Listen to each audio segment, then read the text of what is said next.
Di, yan mo yan, par. Oo, painit lang yan, par.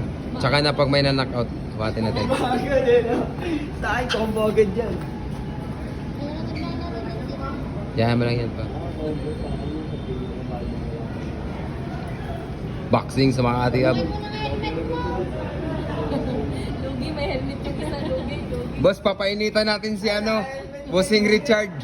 Pukpok mo yung helmet! Sa pula sa itim. Yaw. Si Chu pala. Ayun, si Chu. Lasing yan, nakainom na ano pala. Di okay lang yan, painit lang naman yan. Kumbaga, labasan lang sila na sama ng loob ah. Kaya kasi dyan lugi sa may poste.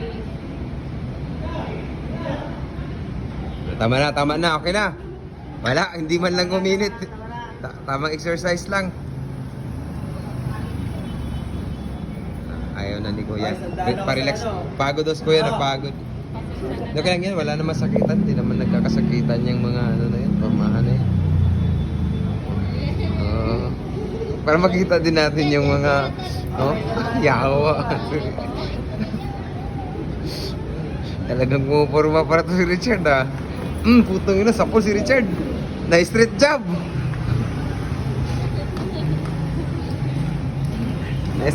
Na-street job. Ay, takbo si Richard. Mahinang nilala. Late kasi, late kasi. Hindi na kayo kita. Hindi nakikita. Yawa.